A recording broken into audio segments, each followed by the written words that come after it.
Salut tout le monde, c'est Maryl et bienvenue à un épisode du Balado Franchement. Cette semaine, j'ai reçu quelqu'un de vraiment inspirante. Là, j'ai eu un petit rire dans la voix parce que je m'entends parler avec les techniciens là, puis de dire « Oh my God, j'ai goût de pleurer, c'est tellement émouvant, genre comme histoire. » Parce que ça m'a vraiment touchée.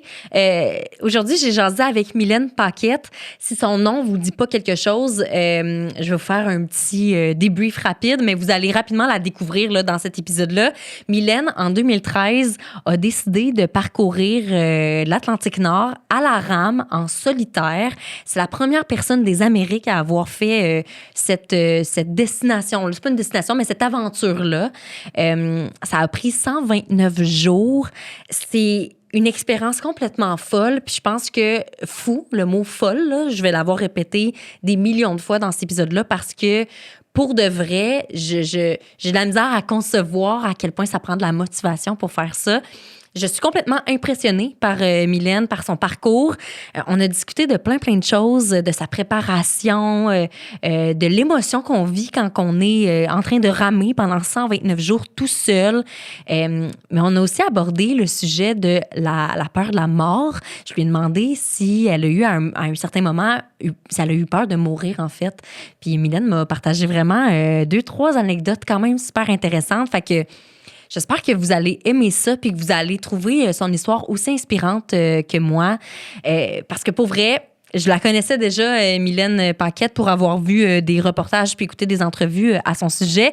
Mais j'ai vraiment découvert son histoire à 100% aujourd'hui. Puis je suis vraiment fière de vous la présenter. Donc, pour les personnes aussi qui découvrent le balado aujourd'hui, je vous invite à commenter, partager, liker. Écoutez, partagez tout ça à votre entourage. Ça me fait toujours plaisir de voir que vous interagissez, oui, avec le contenu.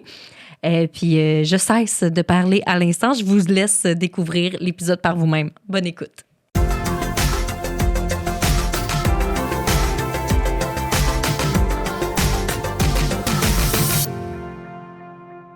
Mylène, bienvenue au Balado Franchement. Je suis vraiment contente de te recevoir et je te fais une confidence. Ça fait longtemps que je te connais, puis j'ai écouté le reportage qui est passé à Découverte. Oui. Quoi, un an et demi après? Il y a comme 10 ans, ouais. C'est ça. Puis avec mon père, puis là, on était bien impressionnés. Puis quand j'ai dit hier, j'ai juste dit « Hey, père, en passant, tu sauras pas qui je reçois demain. » Il a fait comme « Arrête! » Il était super impressionné. Fait que je tiens à te le dire. Il était comme bien content pour moi, puis il était tout excité. Fait que je pense qu'il y a plusieurs... fun. Ouais, je pense qu'il y a plusieurs personnes qui vont être bien contentes et contentes d'écouter cet épisode-là.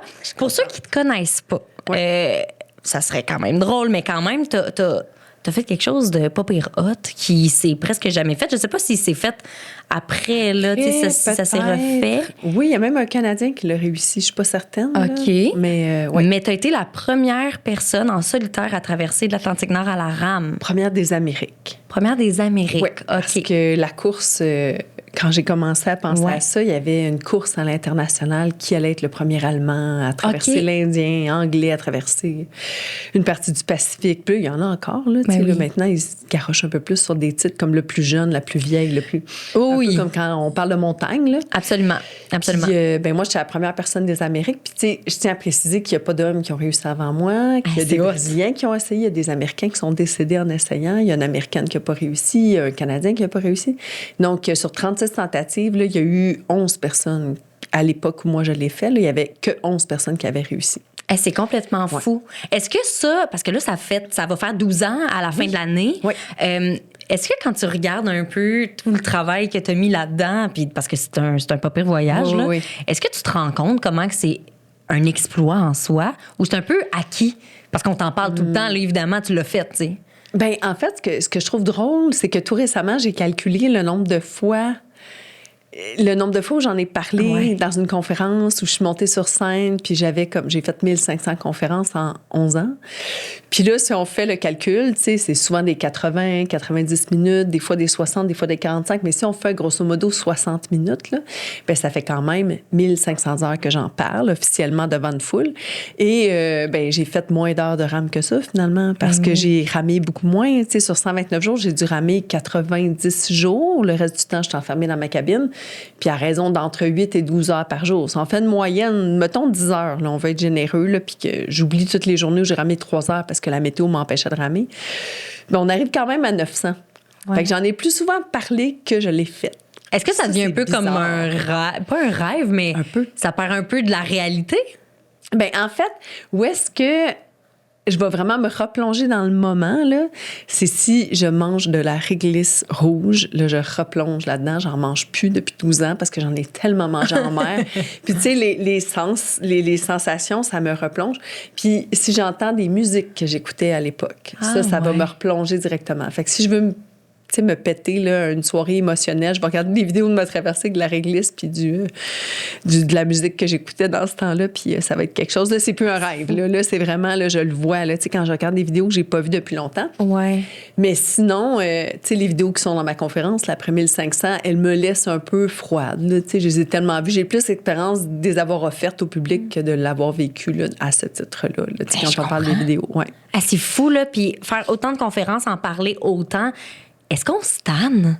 Bien, je me tente pas parce que mon service, il est tellement adapté. Ouais. Puis des fois, je vais comme, tu sais, c'est comme des blocs Lego, là. Je vais changer, OK, ce message clé-là, je vais l'adapter pour vous. Puis, tu sais, c'est vraiment un clé en main. Fait que je me tente pas parce que je l'adapte toujours. Puis je me tente jamais de découvrir un nouveau milieu. Tu sais, la semaine passée, j'étais avec des planificateurs d'événements. Là, je les écoute, planifier des événements. La semaine d'avant, j'ai été avec des gens pharmaceutiques. Il y a 2 semaines, j'étais avec des gens qui font des renouvellements hypothécaires ou des travailleurs sociaux qui travaillent avec des équipes, mais des familles en crise. Fait que peu importe dans quel milieu je vais, j'apprends toujours, puis je deviens comme... plus aguerri à adapter les messages, oui. Ben oui, puis t'as pas le choix, j'imagine, de renouveler aussi parce que pour les gens, mais aussi pour toi, là, à un moment donné, faire tout le temps la même conférence, on veut renouveler son offre et tout ça. Oui, puis tu sais, juste pendant la pandémie, là, on faisait appel à moi. Comment t'as fait pour rester enfermée dans ta cabine pendant tant de temps? Fait que je faisais plein de médias pour parler de ça, donner mes trucs. J'avais des Facebook Live. Et là, ces temps-ci, c'est « Hey, toi, t'as navigué dans l'incertitude. » Tu sais, avec tout ce qui se passe avec le gouvernement américain, comment Mylène a navigué dans l'incertitude? Fait que là, c'est gros mot à la mode là, pour mes clients. Là. Ah, ben je comprends. À chaque fois qu'il y a quelque chose dans l'actualité qui provoque les gens ou qui influence les gens, ben là, quand on fait appel à moi, il y a cette lorgnette-là. Fait que je dois savoir ce qui se passe dans le monde, évidemment, là, pour pouvoir bien adapter le contenu. Ouais. Absolument. Puis j'aime ma job, j'aime vraiment ça. Ben, je pense qu'il faut être passionné aussi. Parce qu'en parler, il y en a plein là, qui font des exploits complètement exceptionnels. Puis à un moment donné, ben, on arrête d'en entendre parler parce que, bon, c'est correct, là, leur chemin les mène ailleurs. Mais d'être autant passionné, c'est quand même un beau cadeau en même temps. Oui, c'est le fun. Continuer à jaser de ça. Puis je pense qu'il y en a qui veulent peut-être tourner la page puis faire d'autres choses. Ouais, peut-être que moi, j'ai tellement eu de défis à travers cette carrière-là, de me promener partout. Les premières années, c'était fou. Là. Je faisais 150 conférences par année. C'est complètement fou. Je me réveillais puis je regardais plus où j'étais sur la mer, mon GPS. Je regardais mon GPS à quel hôtel je suis, où est-ce que je suis. J'avais l'impression d'être en tournée perpétuelle. J'avais compté que j'avais plus souvent fait de dos à l'hôtel qu'à la maison. C'est fou. Dans les 2 années après ma traversée. Ouais. C'est complètement fou. Fait que j'avais été plus de 6 mois à l'extérieur de chez moi parce que je me promenais puis que j'offrais des conférences. Ça n'avait aucun sens. Là. Puis aujourd'hui, ça s'est un peu plus calmé, j'imagine. Là, je suis maman, j'ai 2 enfants. Fait que j'ai l'excuse de dire j'en fais moins le soir, j'en fais moins le week-end. Non, tu sais, je suis moins... je suis plus avant, j'étais au chevet des patients, là, tu sais, avant même de me lancer là-dedans. Mais là, je suis au chevet de mes enfants. Le soir, je les endors puis je retourne travailler un peu. Mais tu sais, je reste vraiment à la maison. Là, c'est le fun. Puis, est-ce que là, tu parles que tu étais au chevet? Je pense que tu travaillais à Sainte-Justine, oui, c'est ça? Hein? On veut commencer du début. Là. Ouais. Moi, je suis une ancienne préposée aux bénéficiaires qui a fait ça en attendant de trouver ce que je voulais faire dans la vie. Okay. On entend souvent ça là, quand on n'est pas... on n'a pas travaillé longtemps pour faire ça. Ou je suis pas allée aux études longtemps là, pour être préposée. Là. À l'époque, c'était un cours qui durait 1 mois. Après 2 semaines théoriques, 2 semaines pratiques de stage, là, on avait un petit papier qu'on pouvait appeler un diplôme, puis on appliquait.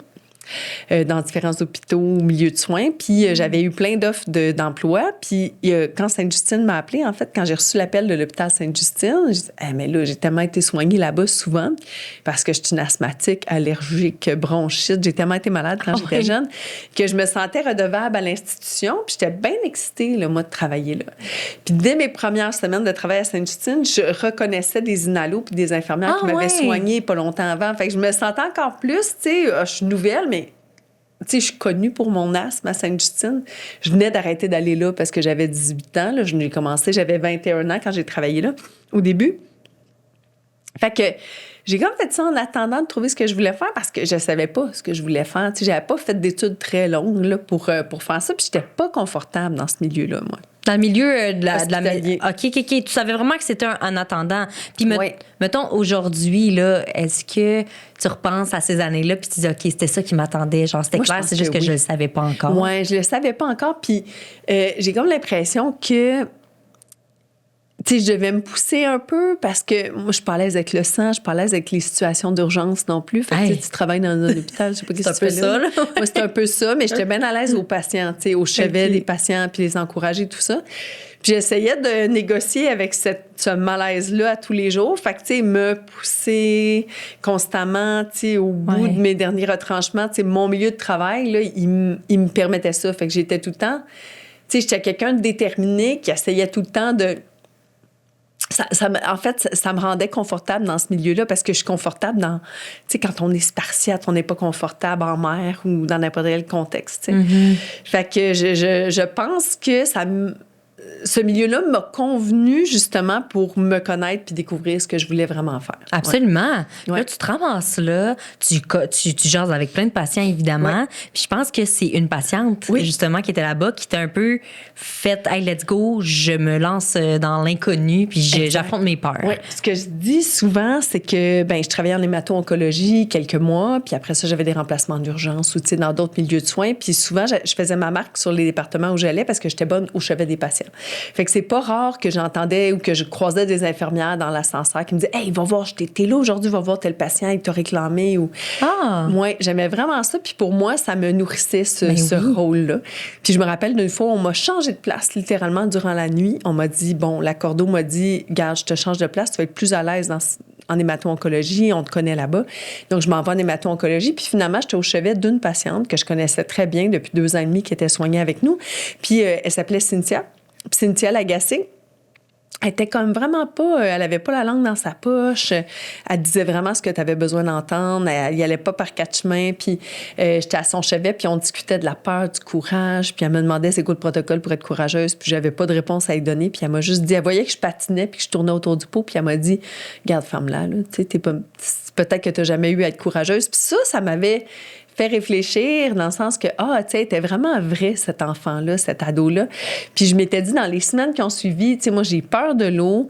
Je résiste à faire ce voyage-là, de me lancer là-dedans parce que j'ai trop peur de l'eau. Puis je le sais très bien que je vais devoir plonger dans l'eau éventuellement, sous le bateau pour nettoyer le bateau, pour lui permettre d'avancer. Mm-hmm. J'avais mis une croix sur ce projet-là parce que je le connaissais déjà, puis je le savais que ça me hantait de me baigner.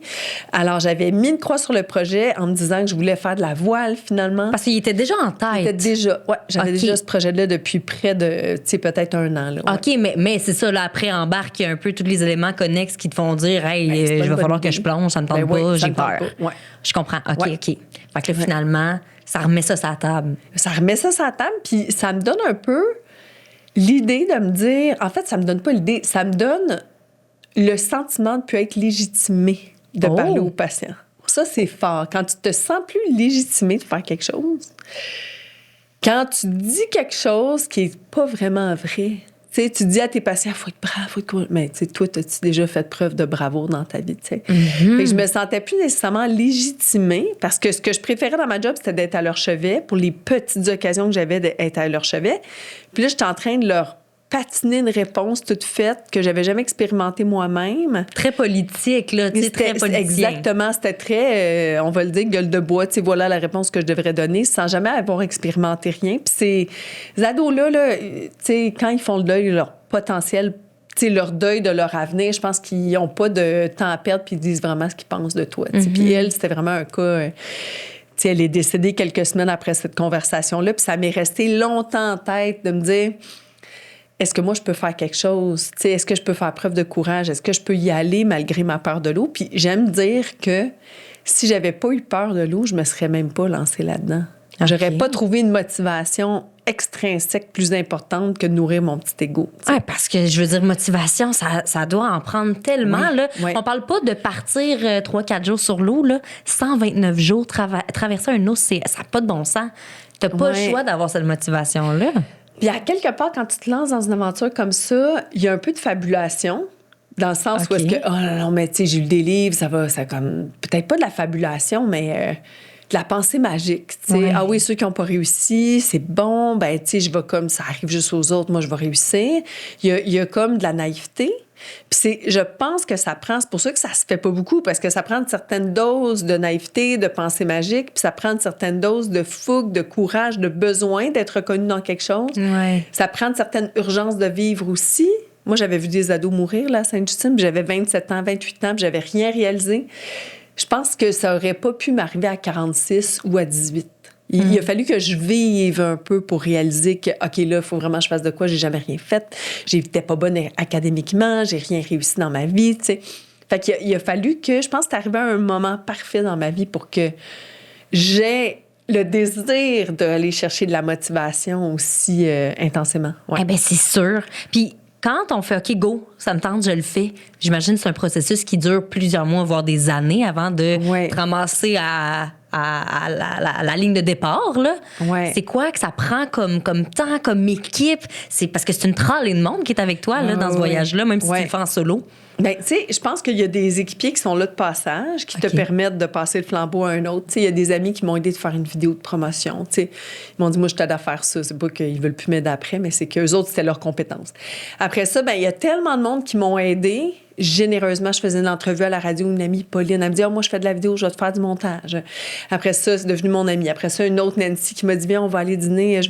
Fait qu'il y a tellement de monde qui te serre la main puis qui passe le flambeau, tu sais, qui te fait aller dans une direction autre, qui t'aide, qui bonifie ton expérience de préparation, que, à quelque part, c'est ce facteur humain-là qui m'a empêché de laisser tomber aussi. Ah, tu te sens sûrement mal. Tu dis, si je lâche maintenant toutes ces personnes-là qui ont mis la main à la pâte, c'est comme si je les abandonne. Oui, c'est comme si ma parole n'est pas dehors. C'est comme si je leur ai fait perdre leur temps. Puis moi, perdre mon temps, je déteste, fait que je voudrais pas leur faire quelque chose que je déteste. Un peu comme un ego. Oui, c'est l'ego un peu. Oui. OK. Tu sais, comme l'ego, c'est un puissant moteur. Je dis souvent que c'est lui qui t'empêche de laisser tomber parce que tu veux pas perdre la face. Tu sais, comme mon père qui me disait, je te crois pas, tu seras pas capable, je veux pas que tu fasses ça. Fait que là, mon ego, ben, il m'a servi beaucoup face à mon père parce que je me disais, il faut que tu lui montres que tu es capable. Puis il m'a boudé pendant des mois, là. Fait que ça a été comme une crise quasiment familiale dans la parenté. Il y avait la gang des pots, la gang des comptes. Là, moi, je ramassais du monde de mon bar. Puis là, moi, ma soeur m'a parlé, t'as passé à la télé. Tu sais, c'est vraiment spécial. Ça a tout bouleversé. Là, ça a vraiment bouleversé plein de choses. Puis quand tu bouleverses autant, tu peux pas laisser tomber. Tu sais, t'envoies quel message, dans le fond? Puis là, je me disais... Pour le peu de fois que j'en parlais à des patients, je leur livrais, je leur disais en secret, là, ma famille ne le savait même pas, puis j'en parlais à des patients, je voyais leur face, s'illuminer, fait que je me disais, tu vas aussi les décevoir, eux. Ah, ben oui, oh mon Dieu. C'est quand même une lourde charge. Ouais, je me mettais beaucoup de pression, ben c'est ça. Oui, absolument. Ouais. Puis après, j'imagine, là, il y a de plus en plus d'entrevues avec les médias et tout ça. Fait que le projet est de plus en plus connu. Là, encore une fois, ça te met de moins en moins en place à OK, j'abandonne tout ça. OK. Tu sais, tu disais comment tu montes l'équipe? Ben, je pense que l'équipe, ça s'est fait organiquement. Là. Les gens sont entrés. M'ont donné un petit coup de pouce, un gros coup de pouce, des journées de congé, des idées, des brainstorms du monde autour de moi, tu sais. Puis, ben, à un moment donné, t'es tellement avancé dans le projet que c'est même pas une option de laisser tomber. Mais c'est quelque chose à quoi tu penses. Puis, il y en a même qui me disaient, moi, je m'investis avec toi, là, mais dis-moi, le matin là, de ton départ, tu vas-tu backer off? Tu vas-tu changer d'idée? Pourquoi je changerais d'idée? Tu sais, c'est même pas quelque chose dans ma tête qui était envisageable, là. Tu sais, je voulais tellement faire ça. Puis, tu sais, mis à part l'exploit, là, tu sais, les gens, ils oublient que c'est trippant. Les gens, ils oublient, ils font comme, ils pensent juste aux tempêtes, à l'eau, à la solitude, puis ramer, c'est un effort.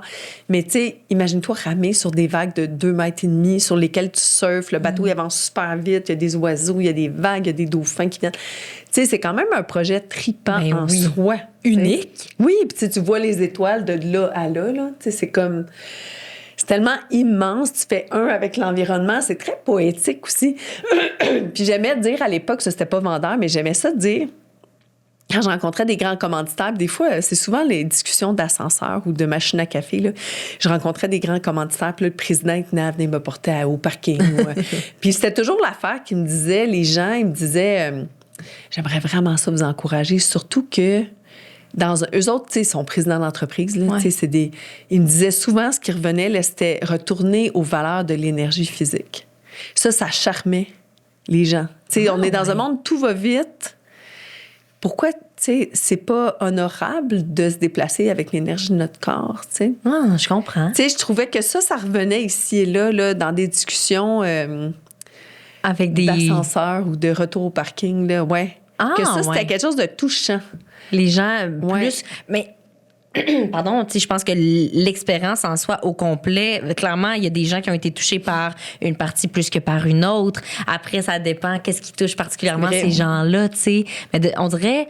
Je veux pas dire que je suis étonnée parce que je comprends, mais que ce soit cette partie-là qui ressortait du lot pour des futurs commanditaires, on dirait ça me surprend un peu.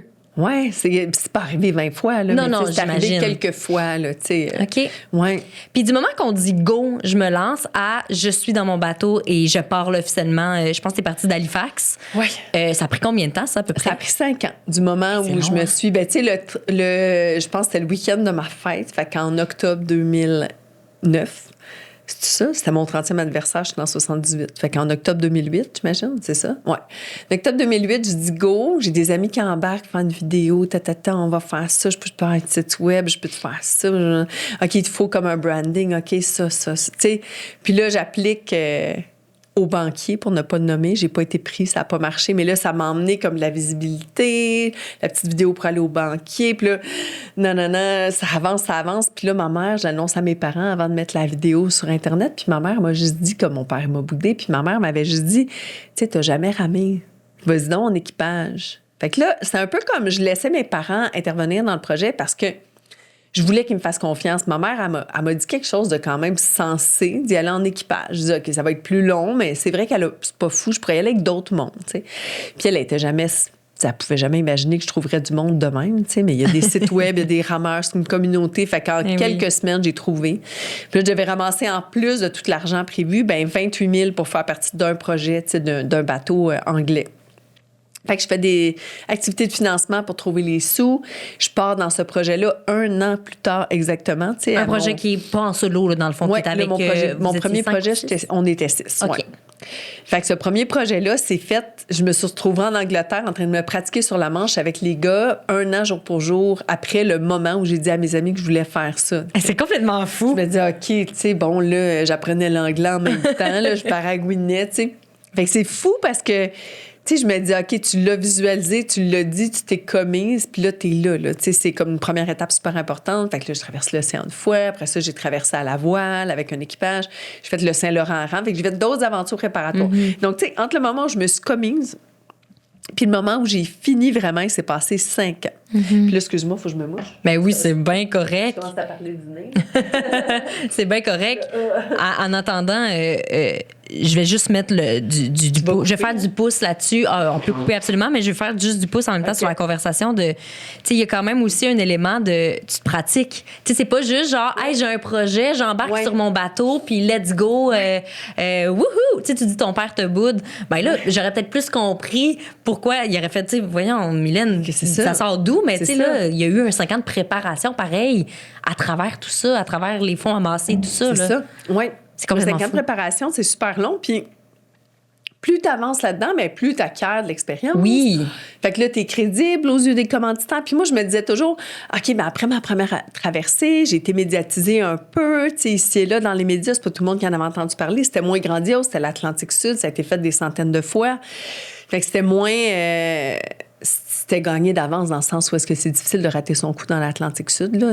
Moi, je compare toujours l'Atlantique Sud puis Nord au Kilimanjaro puis à l'Everest. Là. L'Everest, t'as pas beaucoup de chances de réussir. Là, puis, le Kilimanjaro, c'est quand même facile. Tu t'entraînes. Puis, je sais que tu vas être capable de le faire. Oui, je connais rien là-dedans, mais j'évalue à peu près que ça ressemble à ça. Là. Je suis pas une fille de montagne, mais pas du tout. Fait que après cette première aventure-là, ben là, j'avais quelque chose à mettre dans mon CV maritime, tu sais. J'avais fait des cours de navigation, je m'étais préparée, puis j'avais une petite expérience en levée de fonds, puis j'avais eu de la visibilité, fait que là, j'avais un meilleur plan de commandite, mais là, non, c'était pas encore assez. Les médias, oui, embarquaient, mais ils me donnaient pas de lettre d'engagement comme quoi qu'ils allaient me couvrir. Puis tu sais, des fois, ils me disaient, on aimerait ça te donner une lettre d'engagement comme quoi on est ton partenaire financier, média, mais t'as pas de commanditaire. Qui nous dit que tu vas partir? Fait que c'était toujours la poule ou l'œuf pendant des années. Puis, grâce aux médias, quand même, j'ai continué d'avoir de la visibilité à travers toutes les petites aventures préparatoires que je faisais.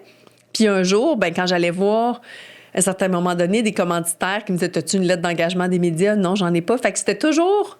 Un attendait l'autre. Oui, puis c'était la poule ou l'œuf, puis personne ne voulait se mouiller. Puis finalement, je me suis endettée là, pour partir de 125 000 C'est complètement fou. Ouais, à des proches, là, ben, des gens que je connaissais pas qui sont devenus proches. Là, comme un ami, Daniel, un inconnu qui m'a dit, gars, moi, je vais prendre une marge de crédit hypothécaire sur ma maison, puis je vais te prêter les sous. Puis, ça, c'est de la confiance pure. Oui, oui. Puis, tu sais, Hermel, mon mentor, mon meilleur ami, mon trésorier, lui, il emmenait tellement de crédibilité dans le projet parce qu'il était trésorier.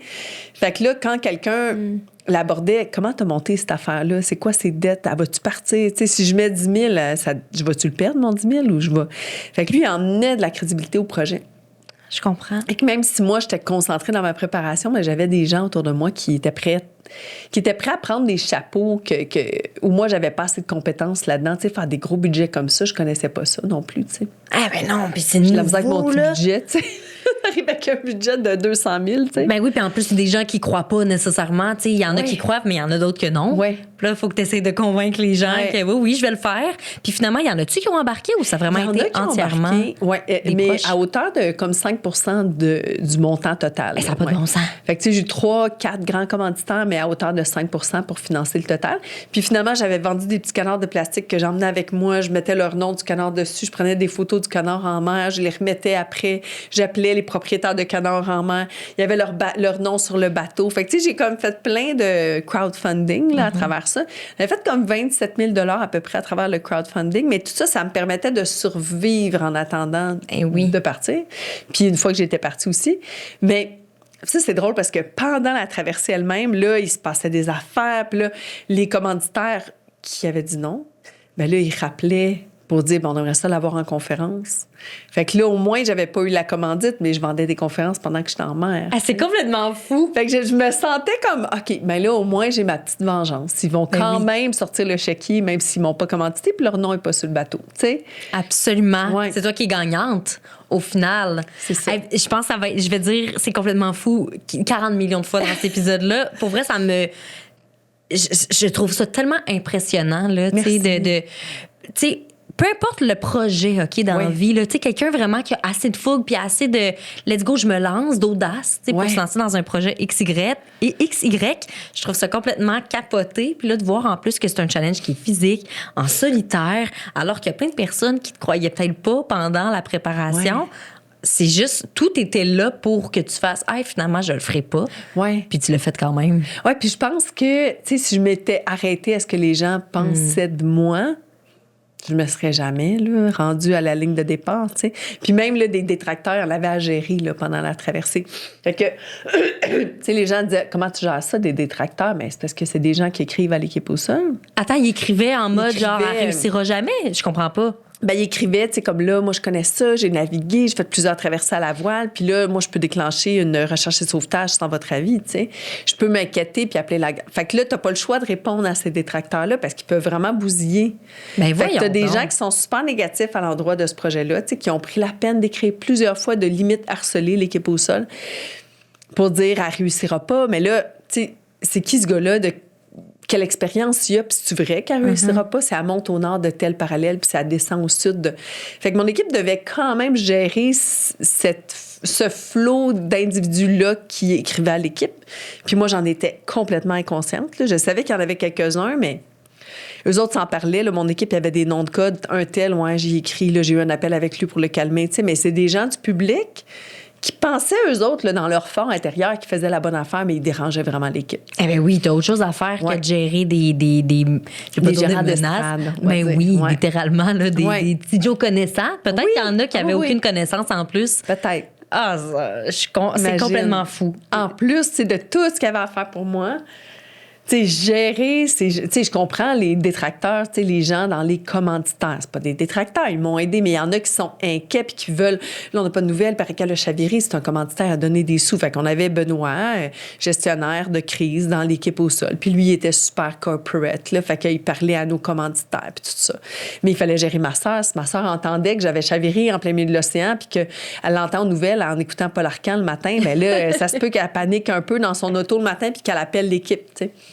Fait que là, on s'est fait des mesures en cours de route pour justement pas le dire à... Moi, j'étais bien innocente là-dedans, tu sais, j'ai une entrevue de prévue. « Ouais, j'ai chaviré cette nuit. » Tu dis plus ça à Paul Arcand avant de le dire à ta mère. Tu te watch, là. Ouais, oui. watch-toi à 10 ans, pas trop. Puis moi, j'ai de la misère, je dis tout, je suis un livre ouvert. Fait que là, il a fallu que j'apprenne à peser mes mots puis à pas tout dire pendant la traversée. Puis les entrevues, c'était pendant. Fait que t'avais des appels avec les gens pendant que t'étais dans ta cabine. Ça, ouais. J'en reviens pas. Tu sais, j'ai passé 129 jours sur l'océan, puis j'ai fait 360 entrevues. Fait qu'imagine, quand il y avait un fait là, important comme Umberto, l'ouragan, je pense que j'ai fait 29 entrevues sur Umberto, si c'est pas 30-35. Là. Fait que je faisais une entrevue avec une radio du Texas, une entrevue avec une radio de Vancouver, OK, un autre au BC, un autre en Alberta. Là. Fait que des fois, là, parce que j'étais enfermée dans ma cabine, j'avais des straps, j'étais attachée, puis là, Dominique, elle m'appelait, elle me disait « T'as comme une autre demande d'entrevue, ben on va la faire. » T'sais, on ne sait jamais, moi, à qui je parle, puis qui va m'embaucher après pour rembourser ces dettes-là. Fait que c'était le travail du financement, passé aussi par les entrevues pendant la traversée. Fait qu'il y a des jours où j'en faisais 11 entrevues parce que j'étais enfermée dans ma cabine, 10, 18. À cause du mauvais temps, là. À cause du mauvais ça. temps. Fait que j'étais capable de les faire, mais ça monte vite, là. Tu sais, quand tu penses, j'avais comme 5 partenaires, j'avais 5 entrevues par semaine.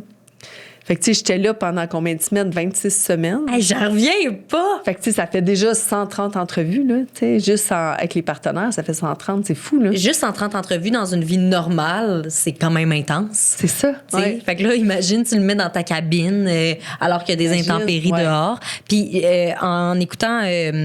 en lisant des articles, puis en écoutant aussi des documentaires et tout ça qui ont été faits à ton sujet, on a dit que t'avais pas été chanceuse côté intempéries, côté météo. Ça, comment ça se passe là-bas quand t'es en mer puis t'es quand même à 3e tempête en je sais pas combien de temps? Oui, c'est fou parce que, tu sais, côté météo, c'est ça que je m'efforçais de penser. Tu sais, pendant cette traversée-là, je me disais, tu sais, si ça avait été facile... ben on n'en parlerait pas. Tu sais, ou pourrais-tu financer ce projet-là? Tu sais, fait que j'ai eu, je pense, 29 systèmes dépressionnaires sur 129 jours, dont 9 tempêtes puis 2 ouragans. Fait que, tu sais, sur l'échelle de Beaufort, c'est différents types de coups de vent, vent frais. Tu sais, t'as plein de types de coups de vent différents. Puis les systèmes dépressionnaires, tu sais, qui englobent une certaine partie des phénomènes météo, ben j'en ai eu 29. Fait que c'était comme pas une chance, mais au final, quand je regarde ça avec du recul, je me dis, ben tu sais, il y a un Français du nom de Charles Edrich qui a navigué l'année suivante. Lui, il faisait le tour de l'Atlantique. Fait qu'il n'a pas touché de terre en arrivant de l'autre côté. Il est parti de Saint-Pierre-et-Miquelon. Il a longé la côte européenne, puis il a fait le grand tour. Il est revenu dans les Antilles. Puis il avait le même routeur que moi. Puis Charles Edrich, il a fait un autre projet, mais quand même, il a rencontré un gros système météo dans l'Atlantique Nord l'année qui a suivi. Fait que lui, on a rencontré peut-être 3, 4 maximum, là, des systèmes similaires à ce que j'ai vu. On avait le même routeur, on a eu la même route. Puis on a eu 2 histoires complètement différentes. T'sais. Fait que, à quelque part, moi, j'aime penser que c'est ça que moi, j'avais besoin. Ouais. Tu sais, j'avais besoin, moi, d'apprendre des affaires par rapport à ça. Tu sais, moi, j'étais pas une athlète, j'étais pas une navigatrice, j'étais pas... Mais j'avais besoin de développer un verbatim par rapport à ce que tu fais face à une tempête. Qu'est-ce que tu fais, tu sais, c'est quoi les seules affaires que tu peux contrôler face à ça. Puis... Fait que j'aime penser que c'est ça que j'avais besoin de vivre dans mon parcours. Ouais. Puis en vivant ça, tu dois dans ta tête être complètement tout le temps challengé à plein de pensées différentes. C'est quoi? Y a-t-il une pensée en particulier qui revenait tout le temps? Tu sais, c'était-tu, là, tu mentionnais tantôt, là, on parle souvent de solitude et tout ça. Mais justement, c'était-tu de la solitude? C'était-tu au contraire un ennui? Non, moi, je me suis jamais ennuyée. Parce que j'avais tellement de travail, là. Tu sais, juste comme prendre soin du bateau, faire la navigation, parler à l'équipe au sol. Tu sais, prendre soin du bateau, le pont glisse tout le temps. Tu sais, quand tu vas dans des films, des marins qui lavent le pont là, d'un navire, là, c'est parce que l'eau salée, c'est tellement glissant. Là, tu sais, tu passes 24 heures enfermé dans la cabine, tu sors, tu tombes. Tu sais. OK. Quand tu frottes le pont, puis tu entretiennes le bateau, puis tu répares des affaires qui brisent, puis surtout que tu as fini de réparer quelque chose, il y a quelque chose d'autre qui brise, puis il y a de l'eau qui rentre là, pourquoi? Puis tu es au téléphone. Pas qu'il y a de l'eau qui rentre, essaye de faire ça, tel passe-coque. Tu as tellement tout le temps des affaires à faire que tu t'ennuies pas. Puis je suis pas une ennuyeuse. Je suis pas une fille qui s'ennuie quand t'es tout seul. OK. Je vais tout le temps me trouver un projet. Fait que il y a plein d'affaires que je voulais faire que j'ai même pas eu le temps de faire, d'ailleurs. Là, comme écrire mon logbook, j'ai jamais eu le temps. Là, j'écrivais là, pluie, pas pluie, genre vent, est, nord, nord-est. J'écrivais comme même pas quel poisson j'avais rencontré. J'avais même pas le temps de le faire. Là, fait que je suis pas une vraie marin. Je suis pas un vrai marin. J'ai même pas rempli mon logbook. Après, comme 3 semaines, j'ai fait, ça sert à quoi, ça? C'est comme, si je meurs en mer, ils le retrouvent. Je parle à ma famille tous les jours. Tous nos appels sont enregistrés. Ça sert à quoi, Fait que, vraiment, je me suis jamais ennuyée. Mais ta question, c'était par rapport à... Y a-tu quelque chose dans ta tête pendant que tu étais en mer, là, 129 jours, y a-tu quelque chose qui prédominait dans tes pensées? Ben, en fait, moi, là, ce qui prédominait, c'était toujours fait cette journée-là. On verra pour les prochains. Okay. C'était vraiment d'être dans le présent. Parce que ça arrive souvent, tu sais, quand, je sais pas si tu as déjà ramé, mais tu sais, des fois, tu fais une fausse pelle, c'est-à-dire que ta pelle, au lieu de rentrer dans l'eau comme ça, ben, des fois, tu vas comme pas l'accoter comme il faut dans la dame de nage, puis là, elle va faire... Fait que tu fais une fausse pelle. Puis si tu fais ça sur un skiff, tu sais, quand tu fais un aviron là, qui est super, ben tu chavires. Et si tu fais ça sur un 4 ou un double, tu chavires pas, mais tu nuis à toute l'équipe. Mais si tu fais ça dans un bateau à rame, ça fait juste te fâcher, te frustrer, puis tu peux comme te faire un tout petit peu mal ou tu sais, okay. Ça peut être inconfortable. Et si tu fais 5 fausses pelles en 1 heure, c'est parce que tu es fatigué, puis tu devrais juste arrêter de ramer. Puis en mer, on rame au carré. Fait que tu sors la rame de l'eau, tu la ramènes comme ça. Mais quand tu fais de l'aviron normal, tu sors ta rame de l'eau, ta couche. C'est-tu de même? Non, c'est de même. Tu vois, j'en ai pas fait beaucoup. Puis là, tu la remets comme ça. Puis là, tu la plonges dans l'eau pour éviter d'attraper du vent. OK. Fait que tu as plus de chances en aviron normal de faire des fausses pelles parce que tu tournes toujours. Mais en mer, avec les millions de coups de rame que tu donnes, tu fais pas ce mouvement-là parasite pour te blesser.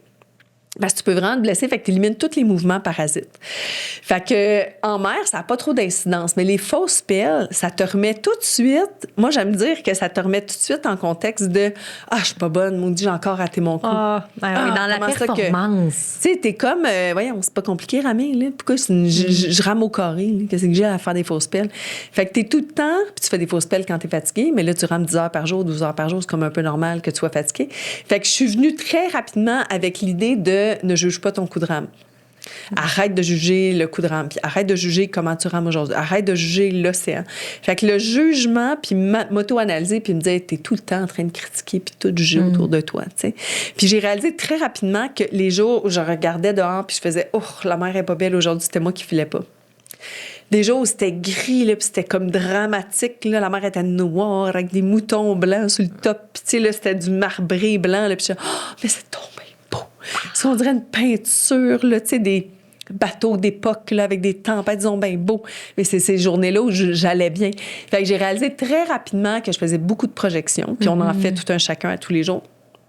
Puis j'ai réalisé aussi que j'étais dans le jugement, que je faisais la projection, que je prenais les affaires personnelles aussi. Tu sais, si la météo m'empêchait encore d'avancer, pourquoi moi? Tu sais, les autres, ils l'ont fait il y en a là, qui l'ont fait en 76 jours, 80 jours, tu sais. Il y a un Irlandais qui l'a fait en 123. C'était le record de longévité sur l'Atlantique Nord. Je l'ai battu de 6 jours. Fait que j'ai le record de la plus longue, quand même. Fait que c'est pas un record que tu veux, mais tu sais, je me dis, bon, mais c'est pas grave, j'ai quand même un record. Fait que tu dis... je me comparais beaucoup, puis tu sais, je prenais beaucoup les affaires personnelles, puis quand t'es seule avec toi-même, ben t'as pas trop le choix de réaliser que c'est vrai, tu sais, puis que tu t'auto-analyses beaucoup. Fait que ce qui m'obsédait, c'était beaucoup les tâches quotidiennes, rester dans le quotidien, rester dans c'est quoi la prochaine tâche, ne pas juger mes coups de rame, tu sais, puis arrêter de faire de la projection, de prendre les affaires personnelles. Fait que c'était comme une école un peu de psychologie en même temps. Oui, prendre le temps de prendre le temps. Jamais dans ta vie, tu vas retourner 129 jours en mer tout seul. C'est un luxe, là. Tu te dis. Quand même. Puis, tu sais, pour la petite histoire, là, l'année d'avant, c'était la crise étudiante 2012. Oui. L'année d'après, c'était tout ce qui est arrivé avec les migrants syriens qui traversaient la Méditerranée, on ne parlait que de ça à la radio. OK. Fait que, tu sais, on dirait là, que ma traversée est arrivée exactement au bon moment, médiatiquement aussi. Ça occupait quand même une certaine place là, de « wow, qu'est-ce qu'elle fait? » Tu sais, ça n'aurait pas été la même chose l'année d'avant, ça aurait paru grotesque l'année suivante, tu sais. Alors qu'on parlait de milliers de personnes qui perdaient la vie en tentant juste de, tu sais, sauver leur vie puis traverser la Méditerranée. Fait que l'année d'après, j'ai comme réalisé, j'écrivais mon livre tout seul dans le bois, à Matamec, sur la Côte-Nord, puis je me disais, c'est vraiment un luxe. Ce que j'ai vécu là, c'est pas comme... tu sais, je me suis pas concentrée sur mes performances de vitesse, puis tu sais, mon alimentation, puis m'entraîner, puis tout, c'était pas ça, là. Tu sais, ma traversée, c'était comme un entraînement pour aller survivre en mer. Puis... en plus, j'ai vécu plein d'affaires humaines à travers ça qui ont bonifié mon expérience de vie jusqu'ici, puis qui, tu sais, qui m'ont transformée à quelque part, parce que je serais pas la même si j'avais pas fait ça. J'avais pas passé à travers ces 5 ans de préparation, ces 5 ans à rêver de faire ça. Puis ces 26 semaines, c'est 4 mois, 6 jours. Ben, je dis, attends, c'est comme 20 semaines. En tout cas, c'est 4 mois et 6 jours. OK. J'ai pas fait le calcul. C'est 4 mois, presque demi, à peu près 20 semaines. Tantôt, j'ai dit 26, ça, c'est la moitié d'un an. Fait que c'est 20 semaines à peu près.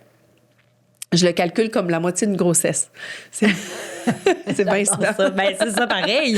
C'est ça. C'est ça pareil. Moitié d'une grossesse. Fait que je trouve tellement que je suis chanceuse. Ouais. Là. Puis je pense que le contexte, c'est ça, social, m'a permis de me rendre compte que c'est arrivé juste au bon moment, puis j'aurais pas pu faire ça l'année suivante, j'aurais pas pu faire ça l'année précédente, j'étais pas assez mûre, j'étais pas assez prête. Puis c'est dans les années qui ont suivi que je me suis rendu compte de la chance que j'avais eue de vivre ça. Puis si moi j'ai eu cette chance-là, il faut que je continue d'en parler. Fait que des fois, je me disais, je suis plus pertinente. Tu sais, ça fait 5 ans là, que j'ai traversé l'océan à la rame. Là. Qu'est-ce que le monde, on a fait le tour là, de mon aventure, tu sais. Puis à chaque fois, je me dis, tu sais, c'est plus tellement pertinent. Là, j'ai vendu comme tant de livres, puis j'ai fait tant de conférences, c'est assez. Là. Mais là, on m'appelle, puis on me dit, non, mais faut pas lâcher. Il y a tout le temps comme quelqu'un qui me permet de croire que je suis à la bonne... que je suis encore pertinente, puis que je suis correcte de continuer de parler de cet événement-là. Là. Oui, parce que sinon, le téléphone arrêterait de sonner. Oui, je pense aussi. Aussi simple que ça. Les demandes d'entrevue, il y en aurait plus et tout ça. Puis tu le sentirais, tu sais. Oui. Question qui... Bon, peut-être que c'est fort de dire ça comme ça, mais clairement, il y en a plein qui se posent cette question-là en voyant c'est quoi ton histoire. Est-ce que quand tu étais en mer, il y a eu un moment où vraiment tu as eu peur de mourir? Hey, c'est fou parce que les moments où j'ai eu le plus peur, c'est que je réalisais que je venais de potentiellement mourir. OK, tu venais de réaliser le danger que ça aurait pu arriver. C'était pas comme je vais mourir. On dirait que quand t'es là-dedans, t'es comme le temps s'arrête un peu. Ouais. Mais quand ça venait d'arriver, là, je me disais comme, aïe, t'es comme en post-trauma de ce que tu viens de vivre.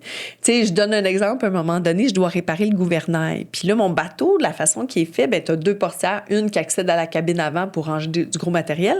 Puis il y a 2 portières sur ma cabine de ma grosse cabine arrière. Là où je dors, je fais mes communications, je rentre à l'abri. La cabine avant, là, est pas faite pour habiter. C'est vraiment pas confortable. Fait que je suis dans la cabine arrière, puis je vais aller accéder au gouvernail par le petit hublot qui est sur le toit de la cabine. Puis là, j'étais avec Carmel au téléphone, puis on révise la procédure pour réparer le gouvernail. Puis là, j'ai des outils, puis là, il me dit, t'as ça? Ouais. J'ai attaché tel outil avec une corde, puis là, je suis comme, ouais. Fait que là, je vais me pencher. Moi, je m'attache, mais littéralement, je vais devoir mettre ma face dans l'eau, tu sais, mettre mes bras dans l'eau, parce que sinon, il faut que je plonge. Puis il y a des vagues de 3,5 mètres, 4 mètres, 5 mètres, ça marche pas. Puis t'es tout seul. Je veux dire, il y a personne qui peut te rembarquer. Ouais, non. Exact. Puis en plus, mon gouvernail, il frappe sur la cabine. Puis tu l'entends, là, puis c'est aliénant. Fait qu'il faut, soit je le détache puis je le laisse aller en l'attachant au bateau, ou soit, ben je m'en vais remettre la pine au bon endroit. Fait que c'est comme un petit peu critique, la situation que j'ai. Faut que j'enlève une pine, que je plonge ma tête dans l'eau avec mes 2 bras, que je prends mon souffle entre chaque vague, puis que j'aille mettre la pine à la bonne place. Faut que je l'attache, puis que je remonte. Fait que Carmel est avec mon téléphone, puis il me dit, tu fais ça, puis là, avec lui, là, je prends ma main droite, je fais ça, là, je vais prendre mon souffle. J'ai rêvé chaque étape, là, vraiment comme si c'était une sortie dans l'espace. OK, on le refait-tu une autre fois? Oui, la petite, ouais, refais-les. Fait que là, je répète, Fait qu'il dit, là, tu sais, on a calculé, je t'ai timé, là, il me timait avec son chronomètre, fait que là, je devrais prendre ce temps-là. OK, là, je devrais comme me pencher Mettons que les vagues me font peur, attendez, là, je vais comme prendre une bonne vague. Puis là, je me calculais avec les vagues qui arrivaient sur le bateau, tu sais. OK, fait que là, je pense que je serais pas payée pour me pencher, tu sais. Fait que on le faisait vraiment comme le temps, le séquentiel. Ouais, on va le dire comme ça. Puis là, il dit, OK, bien, d'après moi, là, si je te donne 12 minutes, tu me rappelles, tu devrais être correct pour avoir fini la job. Fait que je dis, OK, c'est correct. Fait que là, je le fais. Je me penche, puis là, je rentre dans l'eau. Puis là, j'ai de l'eau, là, tu sais, jusqu'aux épaules, puis mes bras, ils rentrent. À l'envers, là. Je suis à l'envers, je suis penchée comme ça, puis c'est juste mes jambes qui me tiennent dans l'habitacle, tu sais, puis je suis attachée. Puis là, à un moment donné, je sens juste qu'il faut que je rentre. Je m'entends dans ma tête me dire, t'arrêtes tout de suite, tu rentres. Je te dis, j'ai des frissons. Puis là, je me remonte, c'est comme difficile de remonter dans le bateau. Je rentre, je ferme la portière, puis je savais. Arrête! Ouais. Oh my God! Si t'avais été dans l'eau à ce moment-là, t'aurais été propulsée. Je serais probablement étouffée. Ou, tu sais, j'aurais probablement que je serais peut-être encore attachée, mais là, l'eau serait rentrée dans l'habitacle. Ouais, puis le temps que ça revienne de l'autre bord, ben le oui, bateau. l'eau serait rentrée aussi. Fait que... Ou tu sais, un coup de vague, j'imagine, ça aurait pu... Tu sais, qu'attraper, je sais pas, ça aurait pu... Mais là, il aurait fallu que je me détache pour aller nager jusqu'à la cabine avant, sortir le radeau de survie. Fait que là, j'ai tellement souvent essayé d'évaluer qu'est-ce qui se serait passé. Puis là, je rappelle Hermel, là, ça fait comme 6 minutes, mettons, là, il me dit « Ah, mais ouais, on t'a pas déjà fait ça? » Il dit « Non, j'ai chaviré. » Là, c'est la fois où j'ai entendu Hermel un peu paniquer. Tu sais, « Mais là, t'es-tu correct? Mais y a-tu de l'eau dans le bateau? » Mais qu'est-ce... Fait que je me suis juste rendu compte que j'avais failli mourir. Puis là, ce que j'ai fait, c'est que j'ai juste laissé aller le gouvernail. Fait que la corde, tu sais, j'ai fait « OK, je le laisse aller, je rentre la pine, je ferme la porte, je savais. » Puis là, le gouvernail, il m'a juste suivi pendant 8 heures. Tu sais, je le regardais par le hublot, là, sans ouvrir le hublot, puis là, il est toujours là, il flotte. Tu sais, au pire, je le perds, puis j'ai comme un gouvernail de secours, là,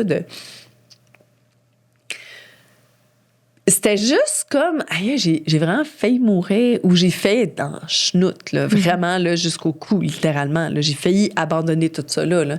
Fait que le contact avec mon instinct, c'était, OK, est-tu intact, ce contact-là, avec ma petite voix intérieure? Parce que là, je l'ai écouté.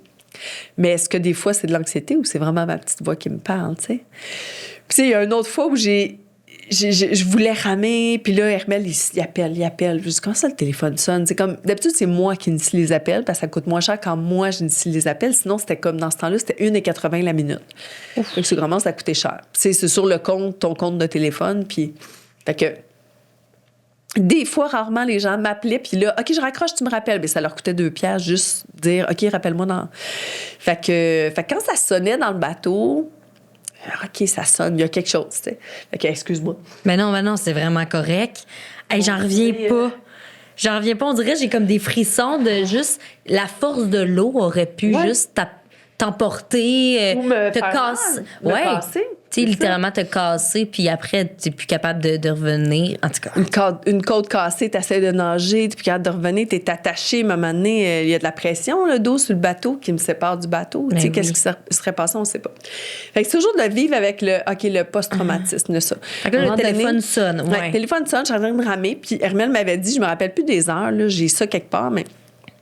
Il m'avait dit, bon, là, les prévisions, à 14 heures, il faudrait vraiment, tu sais, on parlait en heure universelle, 14 heures UTC, il faut vraiment que tu arrêtes, tu mets ton parachute, OK, puis là, on s'entend sur la tactique de la nuit, puis la soirée, puis tout. OK, puis là, il est rendu 15 heures, mettons 15h30, puis là, le téléphone sonne, puis moi, j'ai du fun, là, tu sais, je rame, puis je surfe sur les vagues, puis c'est tellement trippant, puis il y a tout le temps un mouton qui arrive à bâbord, à tribord, puis je suis comme, OK, je vais le pogner ça là, OK, il y en a un autre là, puis là, c'est comme tellement le fun, là. Puis là, le téléphone sonne, puis je suis comme, ah non, je suis sûre, ça sonne, ça arrête de sonner, ça sonne, ça arrête de sonner. OK, là, je vais arrêter. Fait que là, je rentre les rames, je les attache, j'attache mon siège à coulisses, je me lance dans le bateau, puis là, il faut que je me dépêche parce que les vagues sont grandes. Fait que quand les vagues sont grandes, ton bateau, il est plus perpendiculaire aux vagues parce qu'il n'y a plus de propulsion. Il devient parallèle. Donc là, ça fait là, ça brasse pas mal. Je me cogne, je parle à Hermel au téléphone, je dis ouais, là, je regarde ton point GPS, puis moi puis Michel, on se parle, puis là, il aimerait ça aller se coucher, là, il est comme inquiet, là, il paraît que tu rames encore. Puis je dis ouais, mais dis là, c'est parce qu'on a dit que t'arrêtais à 2h et 3h30. Là. Fait que là, tu rames plus dans 2 mètres, tu rames dans 3 mètres et demi. Là. Fait que là, tu peux-tu? OK, je rame dans 3 mètres et demi. OK, c'est bon. Fait que là, tu réalises la gaffe. je réalise la gaffe que j'ai faite. Puis ramer dans 3,5 mètres, ben, il y a des risques de chavirage. Là. OK. Ouais, j'ai comme poussé vraiment un petit peu plus trop ma loque. Okay. Je dis à peu près 3,5 mètres, ça peut être 3 mètres, mais c'est déjà beaucoup trop. Là. C'est bien trop. Fait que on s'est entendu, puis là, il rumine là, on s'est entendu, puis t'arrêtes à telle heure, puis là, je vois que t'avances bien trop vite, puis là, tu vois, je te parle, là, puis là, j'ai un point, là, t'es statique, là, tu bouges plus, là. Fait que là, faut que tu... Puis là, il me rince les oreilles, puis il me chicane, tu sais. Je dis, OK, c'est beau. Fait que là, tu vas faire quoi, là? Comment tu t'arranges, là? Fait que là, tu dis, ça brasse, hein, là? Fait que là, comment tu vas mettre ton parachute? Puis là, il me sermonne, là, vraiment. Fait que je fais comme, OK, c'est beau, là, je vous rappelle, là, puis je raccroche. Puis là, je sors dehors, puis je sais pas si tu connais le principe en psychologie de différence juste perceptible. Ça ne dit rien. C'est, par exemple, tu vois tes enfants grandir à tous les jours, tu peux pas faire comme « Ah, mon Dieu, il a grandi aujourd'hui. » Tu sais, sauf que mon fils, que j'ai en garde partagée, il revient une semaine. « Non, mais changé. » Mais ma fille, je l'ai à temps plein. Je la vois pas changer vraiment. Je comprends. Ma nièce, que j'ai pas vue il y a 6 mois, quand je la vois, je suis comme, c'est rendu une femme, qu'est-ce que c'est ça, tu sais? Elle a poussé, elle a 15 ans, my God! Mais quand t'es toujours devant tes enfants, tu ne peux pas vraiment grandir. Même chose pour un frigo qui arrête de faire du bruit. Tu fais, je l'entendais plus, mais hey, ça fait vraiment du bien, il vient d'arrêter de faire, tu sais? Fait que c'est la même chose avec les rames. Tu les vois grandir. Ça fait 6 heures que tu rames. Fait que tu vois, mais la différence n'est pas perceptible entre 2 mètres 10 cm, 2 mètres 15 cm, tu sais. Sauf que si tu arrêtes de ramer, puis tu rentres dans le bateau pour parler au téléphone et tu ressors, OK, là, je ramais là-dedans. Fait que là, je tremble. Là. Puis là, je sais là, que je peux pas laisser le bateau de même. Là. Fait que je me penche. Je détache mon siège à coulisses, je fais tout machinalement. Là, je fais comme, OK, là, tu sors ton ancre, j'ouvre le puits d'ancre parachute. L'ancre parachute, parenthèse, c'est un parachute sous-marin qui stabilise le bateau. Fait que j'imagine, je demande toujours aux gens d'imaginer se baigner avec un parapluie. Tu sais, tu tires sur un parapluie, quand il vente, il pourrait peut-être revirer de bord, mais tu tires sur un parapluie dans l'air, ça fait pas de friction. Mais si tu tires sur le parapluie dans la piscine, le parapluie va sûrement se déchirer ou être à l'envers, ou tu vas avancer vers le parapluie. Parce que ça a une super grosse... ça a une grosse grippe dans l'eau, ça va être gorgé d'eau. Donc, c'est la même chose. L'ancre parachute, tu le déposes dans l'eau, on fait juste le laisser filer, puis tranquillement, le bateau va se placer sous le vent et le parachute va être en profondeur dans l'eau. L'eau, il va être face au vent, donc on dit au vent. Donc, je dépose le parachute dans... Je commence à sortir le parachute, je commence à le déposer, j'attache ma manille, puis là, soudainement, là, je te jure, je me suis juste vue en train de réattacher, rentrer le parachute dans le puits, fermer le puits, comme si c'était pas moi. Un peu comme si c'était machinalement, puis je me suis retournée, je me suis accrochée au garde-fou, et le mur qui arrivait vers moi, il a presque chaviré le bateau. Et le bateau, il était sous l'eau. Toute l'habitacle était enfoncé dans l'eau. J'avais de l'eau jusqu'aux hanches. C'était noir. Blanc, il y avait... Tu sais, à un moment donné, il y a eu comme plein de bulles parce que le bateau, il a comme ressurgi des eaux. Puis je me rappelle d'être pendue à mon bateau, que le bateau était vraiment là, à 180 degrés, penché sur le côté. Puis tout s'est passé tellement lentement en même temps, là. Ça se passe vite et lentement à la fois. C'était vraiment particulier. Puis aussitôt que le bateau il s'est remis du bon côté, là, j'ai tout mis l'angle flottante dans l'eau. Je suis rentrée. Puis là, j'ai eu peur toute la soirée. Je comprends tellement. Qu'est-ce qui me serait arrivé ici? Là, la peur, là, c'était vraiment une peur de, OK, est-ce que j'aurais dû faire différemment? C'était vraiment comme si j'avais peur de moi, plus que peur des éléments. Parce que de ce que j'en comprends, quand un bateau, quand mettons, tu chavirais, c'est pas la fin du monde, mais t'es dans ta cabine. Exact. Ce qui est dangereux, c'est chavirer à l'extérieur de la cabine, évidemment. Puis là, tu peux avaler de l'eau, puis tu sais. OK, je comprends. Ouais. Puis mon amie Sarah Houghton, c'est une Anglaise qui ramait sur le Pacifique en même temps que moi. Puis on se parlait le samedi. Puis elle, ça y est arrivé de chavirer à l'extérieur de la cabine. Puis son bateau était plus petit. Fait qu'elle m'avait dit, c'est un trauma, là, je travaille avec la psychologue, ça fait 10 jours que j'ai chaviré, mais Mylène, je te dis, si ça t'arrive, là, concentre-toi sur ta respiration. J'arrête de respirer, je prends mon souffle, tu tiens au bateau, puis tout va bien aller. Elle me racontait ça, puis je me disais, je serais jamais capable. Moi, je panique dans l'eau. C'est sûr que là, t'as pas tellement de panique à avoir parce que t'es occupé dans le présent. Fait que je pensais juste à Sarah, puis je me disais, tu te tiens, OK, je peux. Puis je prenais des petites respirations au cas où que l'eau rentre, tu sais, que je me retrouve à l'envers du bateau, puis, tu sais, c'est être désorienté aussi, ça désoriente complètement, tu sais. Ah, c'est complètement fou. Ouais. Puis après ça, c'est justement, t'as comme une expérience de tu te vois après, puis tu fais, OK, il vient de m'arriver ça. Si jamais il y avait eu ça, plutôt que ça, là, ça aurait pu être des dommages complètement fous. Puis c'est vraiment bizarre parce que je me rappelle de cet événement-là. Puis ça, j'en ai entendu parler là, dans des émissions scientifiques et tout. Puis je me vois encore là, dans le bateau. Mais ça, c'est vraiment weird, là. Ça, je me vois aussi de haut. OK, comme Je me c'est vois un drone, comme si mettons, j'avais là. vu. Ouais. Ah, Mais je me rappelle pas. C'est comme si j'avais inventé peut-être qu'est-ce que ça avait eu l'air. Je visite ce souvenir-là souvent, puis je me vois encore de haut du bateau, comme si j'avais voulu me représenter comment le bateau avait été. J'ai tellement voulu l'expliquer puis me représenter que je me vois encore de haut. c'est complètement fou. C'est vraiment flyé. Comme une expérience hors de ton corps, Quasiment, là, tu sais, mais que tu te vois agir. J'ai pas eu le temps de sortir de mon corps, là. J'étais encore là, tu sais, j'ai pas... Ouais. J'ai pas mouru. J'ai pas... Fait que c'est vraiment étrange. Chance.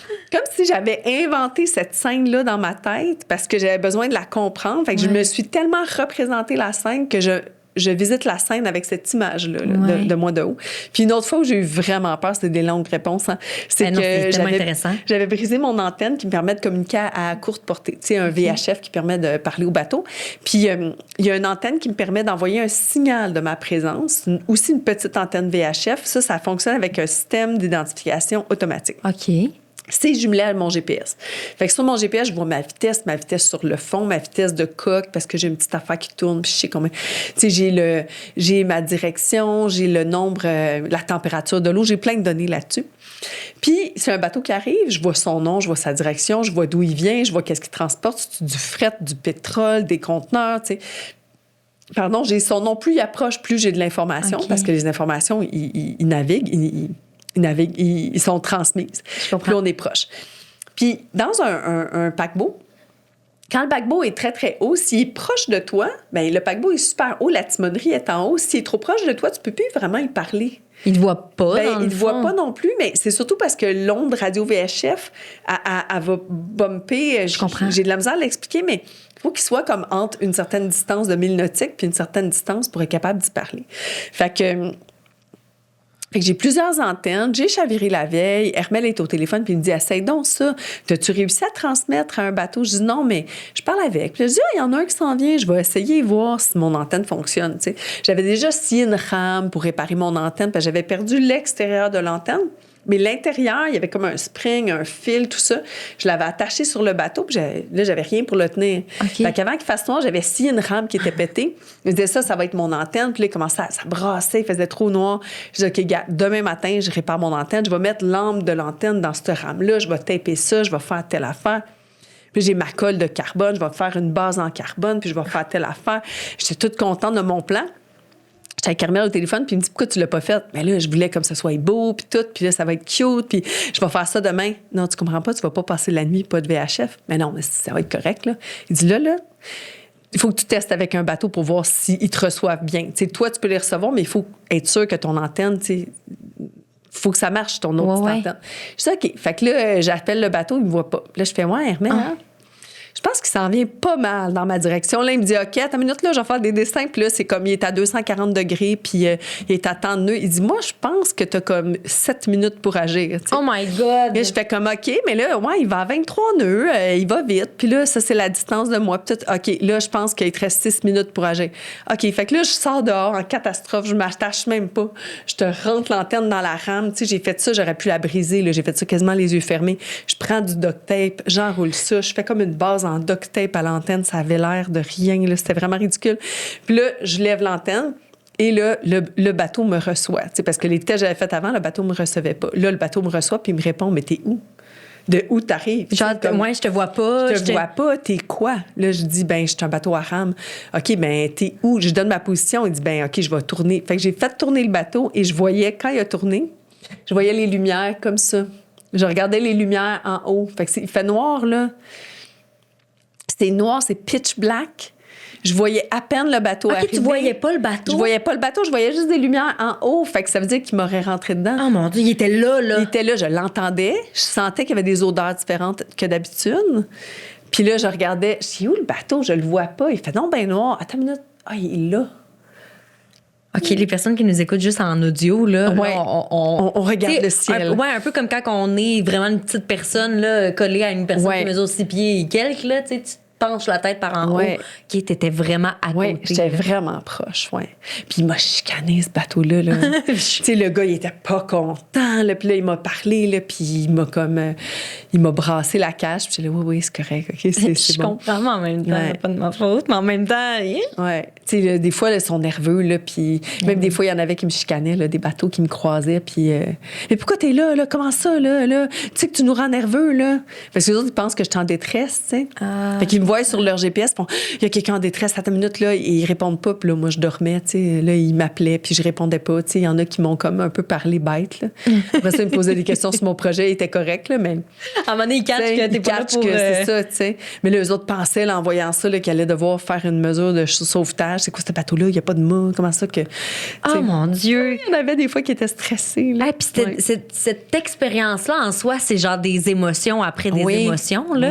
Puis là, le temps file vraiment rapidement. Je m'excuse, j'ai tellement d'histoires que... Excuse-toi pas, c'est tellement intéressant. J'en aurais pris des millions de plus d'heures, là, vraiment. Puis je retourne un peu en enfance, justement, avec les images que je vois. Puis je pense juste à toi qui dois aller nettoyer la coque de ton bateau et tout ça. Puis en tout cas, les émotions que tu as vécues devaient être multipliées par je sais pas combien. Puis ça m'amène à mon segment présenté par Restaurant Normandin, le segment qui fait plaisir. J'aimerais ça savoir, on parle d'émotions et tout ça. Je t'ai demandé, t'as-tu eu peur de mourir? C'est quoi qui se passait dans ta tête le plus souvent? Mais qu'est-ce que t'as le plus aimé? Mettons, de toute cette aventure-là, y a-tu vraiment, soit que ce soit un moment ou juste, je sais pas, un mindset, une manière de voir les choses qui est restée puis qui fait comme, OK, ça, cette expérience-là, ça m'a amené ça.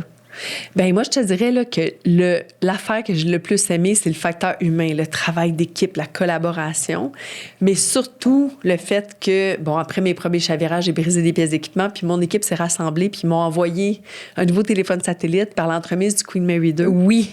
Et ça, je te dirais qu'il n'y a pas grand-chose qui arrive à la cheville de ce moment-là, là, où j'ai vu ces 4-5 000 passagers qui me chantaient des cantonades en plein milieu de l'océan. C'est complètement fou. T'sais, après 84 jours tout seul, là, ils m'ont lancé des petits ballots, là, puis il y avait des cadeaux là-dedans, puis un petit téléphone satellite, du chocolat, puis ça, là, je te dirais qu'il n'y a pas grand-chose. Puis c'est drôle parce que c'est pas ça que j'allais chercher dans cet événement-là. C'est comme un extra. T'sais, moi, j'allais vivre une solitude, une quiétude à certains moments, mais tu sais, de l'aventure. Mais surtout en solo. Puis les choses que j'ai préférées, c'est le travail d'équipe puis le Queen Mary. Puis le Queen Mary, pour que les gens vraiment sachent, c'est un bateau de croisière, littéralement. Là. Fait que là, c'est que tu croises ce gros bateau-là qui, je pense, klaxonnait, là, les gens qui chantent, le bruit. Les cordes de brume. Puis, tu sais, C'est complètement fou. Ce bateau-là, en fait, il a fait un détour pour venir me prêter main forte. Puis, tu sais, pour... t'sais, vraiment pour comparer, là, tu sais, mettons l'excitation que tu ressens quand t'es enfant, puis c'est la veille de Noël, tu sais, ou le matin de Noël, tu sais, toute l'espèce d'émotion que t'as de la misère à gérer quand t'es enfant, ben là, c'était multiplié par 20, là. Tu sais, c'était... Je comprends tellement. C'était comme un genre d'émotion que j'avais jamais été proche de cette émotion-là, jamais dans ma vie, là, Puis ces personnes-là aussi, tu sais... On a tous ou presque eu la chance d'aller en voyage ou juste de se promener, faire des road trips. Puis là, quand tu dis, hey, moi, en ce moment, je suis sur mon bateau de croisière, puis je vois une femme qui est en train de genre faire l'activité, l'expérience d'une vie, l'aventure d'une vie, tout seul sur son bateau, ça doit quand même être impressionnant pour ces personnes-là aussi. Oui, hein? Vraiment. Puis c'est drôle parce que tout récemment, je fais une conférence à Québec pour Sobeys, pour pas les nommer. Et là, il y a un boucher d'un IGA qui vient me voir puis qui me dit... j'étais à bord. Arrête! Puis, mais comment ça? Puis là, je vois bien que c'est un nom plutôt pakistanais ou sri-lankais. Tu sais, son nom sur son name tag, il n'est pas québécois. Mais il travaille à Saguenay. Puis il n'a pas l'accent du lac. Puis il me dit, j'étais à bord. Fait que je peux te faire une photo avec toi. Fait que j'étais comme, non, moi aussi, je veux une photo avec toi. Lui, c'était le boucher sur le Queen Mary. Puis là, il est bouché au Saguenay, là, dans un IGA. Puis j'étais tellement surexcitée. Là, je prenais la photo avec lui, puis je l'envoyais à plein de monde. Devinez, c'est qui ta prochaine date? C'est qui? C'est comme... Mes copines, ils me disaient comme, c'est pas... c'est quoi? C'est qui? C'est-tu comme un cousin éloigné que tu viens de découvrir? Tu sais, je faisais beaucoup de gangs avec ça, mais non, c'était le boucher du Queen Mary. Hey, c'est fou! Fait que cette personne-là aussi, tu l'as marqué, là. Oui. Tu sais, eux, ils t'ont marqué, mais t'as marqué son voyage. Ça arrive jamais de croiser quelqu'un en plein milieu de l'Atlantique Nord de même. C'est complètement... Là, c'est le fun parce que c'était le 10e anniversaire du Queen Mary II après ma traversée. Puis eux autres, j'étais dans les faits saillants des 10 années. Puis là, c'était leur 20e anniversaire. Puis j'étais encore dans les faits saillants. Et je me dis, oh, c'est cute, c'est le fun. Ouais. Ben oui, je comprends. Tu sais, une expérience de même, juste d'avoir la chance d'être témoin de quelqu'un qui se pousse de même, là, ça doit être complètement fou. Moi, si je l'aurais mis dans mes faits saillants, ça, c'est certain. Puis, tu sais, pour ton commanditaire, le Normandin, je mange souvent au Normandin. Oui! Quand je m'en vais dans le bas du fleuve ou que ben oui, je suis bien contente. Sur la route, là. Ouais. En plus, je vais pouvoir te donner une carte cadeau. Oh, ben là, je vais pouvoir manger encore plus. Hey, prochaine fois que tu vas y aller, tu vas pouvoir penser au balado. Ben, ça fait plaisir. Puis, pour les personnes, peut-être que ça leur a donné le goût de manger du Normandin, vous avez droit à 20 % de rabais avec le code promo Franchement 20 sur vos prochaines commandes en ligne. Fait que je n'hésite pas de l'utiliser si jamais vous êtes en gang, des fois, là, un dîner de bureau, c'est bien le fun. On gâte tout le monde en même temps. Fait que voilà. Puis prochaine fois, tu vas pouvoir penser au balado, assurément. Le temps file vraiment rapidement. J'aimerais ça savoir les gens là, qui sont super inspirés par ton histoire, qui veulent te suivre, qui veulent en apprendre plus sur l'aventure que tu as vécue. On peut faire ça à quel endroit? Ben, j'ai mon livre, Dépasser l'horizon. Vous pouvez l'acheter sur Audible. Vous pouvez l'écouter, m'écouter, vous le raconter. Sinon, sur mon site web, vous pouvez m'écrire directement pour que je puisse vous faire livrer une copie. Sinon, j'ai même parti un balado sur l'histoire de ma traversée, mais ça va être plusieurs épisodes en plusieurs années parce que c'est assez fastidieux comme tâche. C'est sûr. C'est incroyable. On revient, en fait, dans mon balado, c'est les dessous d'une traversée, c'est méandre. Là, on arrive au 3e épisode.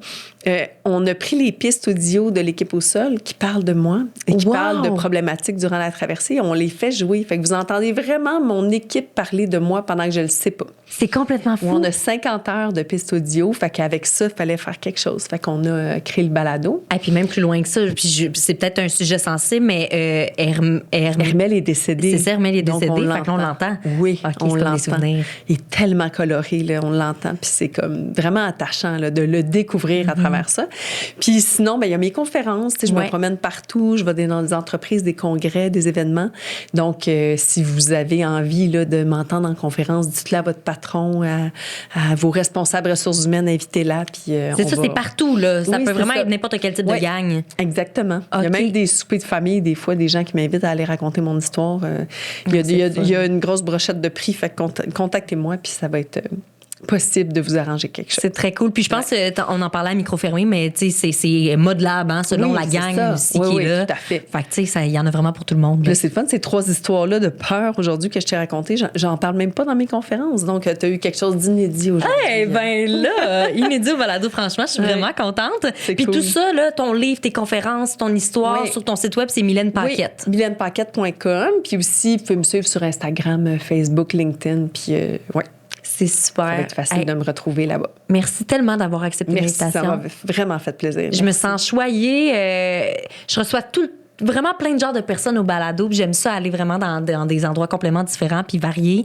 Puis il y a quelque chose, quand c'est des histoires qui sont inspirantes, il y a quelque chose qui vient me chercher.